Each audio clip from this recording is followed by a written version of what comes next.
Assalamualaikum warahmatullahi wabarakatuh. Alhamdulillah kita bisa bertemu kembali dalam keadaan sehat walafiat, tiada kurang suatu apa, dan tetap dalam lindungan ilahi Robi. Amin. Pada kesempatan kali ini kita memasuki bab 3, transformasi, part 1. Ini adalah materi pertemuan ke-11 semester 1, tahun pelajaran 2022-2023. Mata pelajaran matematika untuk kelas 9 SMP. Hari ini Jumat 14 Oktober 2022. F. Isna membahas tentang materi pelajaran matematika tingkat SD, SMP maupun SMA dengan contoh soal dan pembahasannya.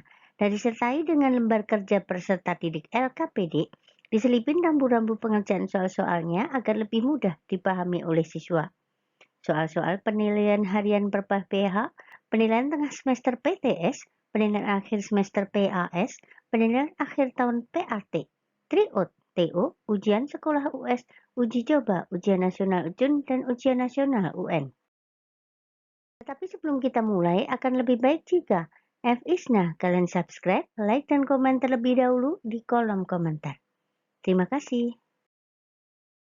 Transformasi. 1. Pengenalan transformasi. Pengertian transformasi geometri adalah suatu perubahan bentuk, posisi, maupun ukuran pada objek geometri dalam ruang dua dimensi, atau bisa jadi bidang X, Y, Z. Nah, transformasi dilakukan untuk merubah model atau bentuk, garis atau poligon sehingga menjadi berbeda dari model awalnya. Nah, bentuk-bentuk dua dimensi bisa segitiga, segi 4, persegi, persegi panjang, segi 6, dan seterusnya. Macam-macam transformasi geometri. Di sini ada 4 macam. Yang pertama adalah translation atau translasi atau pergeseran, kemudian reflection atau refleksi atau pencerminan, rotation, rotasi atau perputaran, dan terakhir adalah dilatation atau dilatasi atau perkalian. Jadi di sini gambar yang biru berubah menjadi gambar yang merah. Di sini ada 4 macam. Kemudian yang pertama adalah translasi. Translasi di sini ada segitiga ABC ditranslasikan terhadap translasi negatif 6,1 berubah menjadi A aksen, B aksen, C aksen. Nah, kemudian ditranslasikan dengan 0, negatif 9 berarti dia adalah turun 9. Di sini menjadi A aksen, B aksen, C aksen yang di bawah garis sumbu X. Ini sejajar, sama besar, dan bergeser semuanya. Pengertian translasi atau pergeseran. Nah, pengertian translasi itu sendiri adalah suatu transformasi yang memindahkan setiap titik dari suatu posisi ke posisi yang baru sepanjang ruas garis dan arah tertentu. Nah, arah perpindahan translasi yaitu sepanjang ruas garis searah sumbu X dan ruas garis searah sumbu Y. Nah, di sini ada koordinat A adalah X, B dipindah atau digeser sepanjang A ke arah kanan dan sepanjang B ke atas. Akan menghasilkan koordinat A aksen, X aksen, Y aksen. Kemudian rumus umum translasi di sini, kalau X aksen, Y aksen itu sebagai koordinat hasil translasi itu sama dengan A, B ditambah X, Y. Nah, di sini secara garis lebih jelasnya lagi ada di gambar koordinat A, X, Y dengan translasi T, A, B. Kemudian akan menghasilkan A aksen X ditambah A, Y ditambah B. Jadi kalau translasi A, B berarti sepanjang A geser ke kanan atau searah sumbu X dan naik sepanjang B atau searah dengan sumbu Y. Jadi koordinat X aksen, Y aksen itu adalah sebagai titik bayangan, A, B itu sebagai vektor translasi, dan X, Y itu sebagai titik asal. Kemudian proses translasi A, B. Nah, di sini sebuah titik P, X, Y ditranslasikan sejauh A sepanjang sumbu X dan B sepanjang sumbu Y. Maka diperoleh peta titik P aksen itu adalah X aksen, Y aksen, seperti gambar berikut. Nah, yang disebut komponen translasi yang memetakan atau memindahkan titik P itu bisa ditulis sebagai vektor A, B. Nah, proses translasi T1 A, B kemudian dilanjutkan dengan translasi T2 P, Q akan menjadi seperti ini. Jadi yang tadinya Px, Y kemudian ditranslasi dengan A, B, berarti hasilnya adalah X ditambah A, Y ditambah B. Nah, dilanjutkan dengan translasi P, Q itu akan menghasilkan P double aksen itu berarti X ditambah A ditambah P, Y ditambah B ditambah I. Jadi hanya ditambah semuanya. Proses translasi T1 dan T2 itu di sini ada contohnya. Kemudian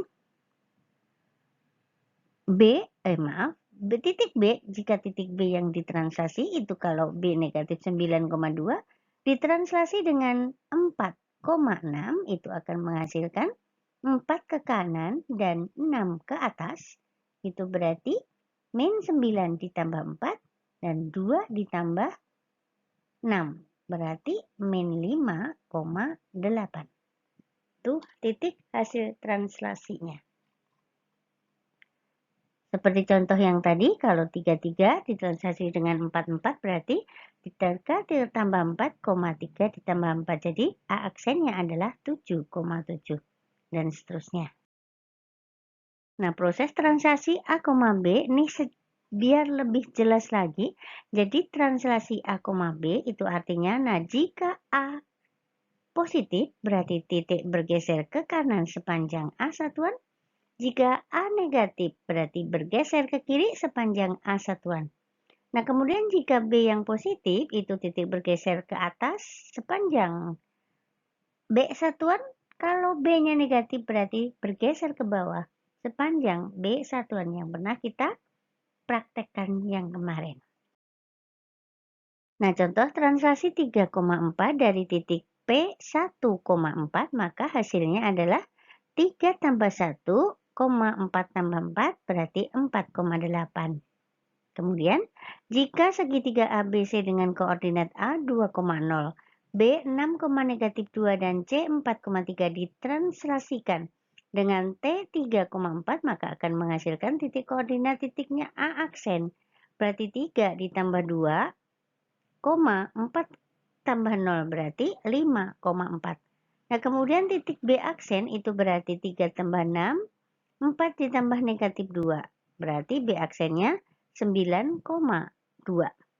Kemudian titik C aksen itu berarti 3 ditambah 4, 4 ditambah 3 berarti 7,7 untuk C aksen. Perhatikan gambar yang di kanan. Oke, perhatikan contoh translasi T1, negatif 7. Nah, translasi T1, negatif 7 dari segitiga FGH itu berarti yang segitiga merah ke segitiga PQR itu berarti yang biru dengan koordinat titik F 3,9, G negatif 1,4 dan H 5,4. Itu adalah P itu berarti 3 ditambah 1,9 ditambah negatif 7 berarti P sama dengan 4,2. Sedangkan Q negatif 1 tambah 1, 4 ditambah negatif 7 berarti Q 0, negatif 3 dan R 5 tambah 1, 4 ditambah negatif 7 berarti 6, negatif 3. Akan lebih jelas lagi kalian perhatikan gambar yang ada di kanan. Nah, sifat-sifat translasi.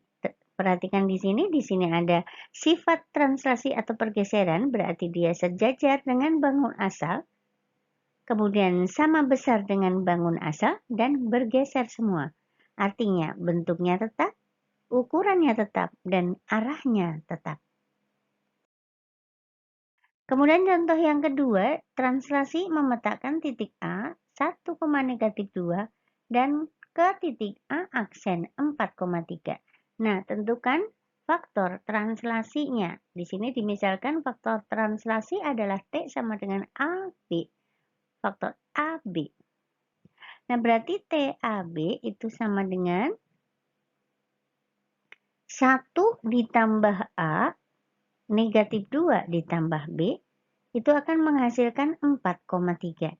Nah, berarti yang 1 ditambah A itu sama dengan 4 dan negatif 2 ditambah B itu sama dengan 3. Bah, akhirnya A-nya sama dengan 3 dan B-nya sama dengan 5. Jadi, translasinya atau faktor translasinya itu adalah T 3,5. Kemudian contoh selanjutnya, tentukan bayangan dari titik-titik segitiga PQR dengan P 3,4, Q negatif 1,1 dan R 2,4 oleh translasi T 2, 3. Nah, di sini masing-masing titik kalian tambah dengan 2 dan 3. Jadi yang P 3,4 berarti 3 tambah 2, 4 tambah 3. Akhirnya 5,7 dan seterusnya. Nah, diketahui titik A 1,2 ditranslasikan dengan T1 P, Q dan menghasilkan titik A aksen 4,6. Maka faktor translasinya adalah, di sini dilambangkan A1,2, faktor translasinya adalah PQ, kemudian menghasilkan 1 ditambah P, 2 ditambah Q akan sama dengan A aksen 4,6. Jadi 1 ditambah P itu 4, berarti hasilnya 3. 2 tambah Q adalah 6, berarti hasilnya Q 4. Berarti jadi faktor translasinya adalah T1 3,4. Contoh lagi, diketahui titik P1 3, negatif 2 ditranslasikan dengan T1 A, B di P1 aksen. Nah, dilanjutkan dengan T2 2,1 akan menghasilkan titik P2 aksen 8,7. Maka faktor translasi T1 adalah maaf. Di sini dilambangkan P1 3, negatif 2 dengan translasinya AB, kemudian dapat P aksen 1. Dilanjutkan lagi dengan T2 2,1 akan menghasilkan P2. Berarti di sini 8,7. Maka dari itu di sini 3 ditambah A ditambah 2, negatif 2 ditambah B ditambah 1 akan sama dengan 8 dan 7. Nah, di sini berarti ngitungnya 5 ditambah A min 1 ditambah B sama dengan 8,7. Berarti A-nya sama dengan 3 dan B-nya sama dengan 8. Jadi faktor translasi AB itu sama dengan 3,8. Sampai ke LKPD 10 translasi soal nomor 1 dan 2. Soal nomor 1, diketahui titik A 7, negatif 15 ditranslasikan dengan T1 9,10 akan menghasilkan titik A aksen. Nah, tentukan koordinat titik A aksen. Kemudian soal yang nomor 2, diketahui titik P negatif 12,10 ditranslasikan dengan T1 8,9 di P aksen. Kemudian dilanjutkan dengan T2 20, negatif 13 yang akan menghasilkan titik P double aksen. Maka tentukan koordinat titik P aksen dan P double aksen. Soal nomor 3 dan 4. Diketahui titik A min 8,12 ditranslasikan dengan titik 1 PQ dan menghasilkan titik A aksen 14, negatif 5. Maka faktor translasi PQ-nya adalah, nomor 4, diketahui titik P1 9, negatif 7 ditranslasikan dengan titik A, B di P1 aksen. Kemudian dilanjutkan dengan titik dengan translasi T2 5,3 dan menghasilkan titik P2 aksen 18,11. Maka faktor translasi A, B sama dengan berapa? Contohnya sudah ada, silahkan pelajari dari depan. Kemudian soal nomor 5, perhatikan gambar di samping. Nah, gambar dan tentukan koordinat titik A, B, dan C pada segitiga ABC. Nah, jika segitiga ABC ditranslasikan oleh T, M, N, maka bangun hasil translasinya adalah segitiga A aksen, B aksen, C aksen di gambar yang merah. Nah, tentukan juga koordinat titik A aksen, B aksen, dan C aksen, dan tentukan faktor translasinya. Jadi dari A ke A aksen itu ke kanan berapa langkah atau ke kiri berapa langkah, kemudian dilanjutkan dengan naik berapa langkah atau turun berapa langkah. Soal nomor 16, gambar dan tentukan koordinat titik A, B, C pada segitiga ABC. Nah, jika segitiga ABC ditranslasikan oleh T, X, Y, maka bangun hasil translasinya adalah segitiga A aksen, B aksen, C aksen yang berwarna merah. Nah, kemudian tentukan koordinat titik A aksen, B aksen, dan C aksen, dan faktor translasinya berapa. Jadi dari titik A yang warna hitam, yang kiri bawah, ke A yang di kanan atas atau berwarna merah, itu berapa langkah kanan atau kiri, kemudian dilanjutkan dengan berapa langkah naik atau turunnya. Soal nomor 7. Tentukan koordinat titik-titik pada segi 4 ABC D yang merah, perhatikan yang merah. Nah, jika ABCD ditranslasikan oleh P, Q atau translasi P, Q, maka bangun hasil translasinya adalah A aksen, B aksen, C aksen, D aksen yang warna hijau atau yang kiri bawah. Nah, kemudian tentukan koordinat titik A aksen berapa, B aksen, C aksen, dan D aksen berapa, dan tentukan faktor translasinya. Jadi dari A ke A aksen. Kemudian soal nomor 8, perhatikan gambar di samping. Tentukan koordinat titik A, B, dan C pada segitiga ABC. Nah, jika segitiga ABC ditranslasikan oleh P, Q, maka hasil translasinya adalah segitiga A aksen, B aksen, C aksen. Yang di kiri ya, yang di kiri itu adalah hasil translasi. Nah, tentukan koordinat titik A aksen, B aksen, C aksen, dan faktor skalanya berapa. Nah, kemudian tentukan luasnya. Soal nomor 9, perhatikan gambar di samping. Nah, jika layang-layang ABCD ditranslasikan oleh T 5,10, maka bangun hasil translasinya adalah A aksen, B aksen, C aksen, dan D aksen. Nah, gambarkan layang-layang hasil translasi, tentukan koordinatnya, atau titiknya berarti A aksen, B aksen, C aksen, D aksen itu berapa, dan hitunglah luasnya. Nah, luas layang-layang sama dengan setengah kali diagonal 1 kali diagonal 2. Soal nomor 10, perhatikan gambar di samping. Tentukan faktor translasinya. Nah, jika segitiga A, B, C dan hasil translasinya adalah segitiga A aksen, B aksen, C aksen. Kemudian lanjutkan dengan translasi T2 5,8. Nah, perhatikan di sini berarti yang gambar aslinya itu adalah yang merah. Kemudian dilanjutkan dengan yang warna hitam, yang B aksen, A aksen, B aksen, C aksen, dan lanjutkan kembali dengan 5,8. Jadi yang dilanjutkan dengan 5,8 itu adalah yang A aksen, B aksen, dan C aksen. Oke? Nah, kerjakan LKPD 10, translasi atau pergeseran.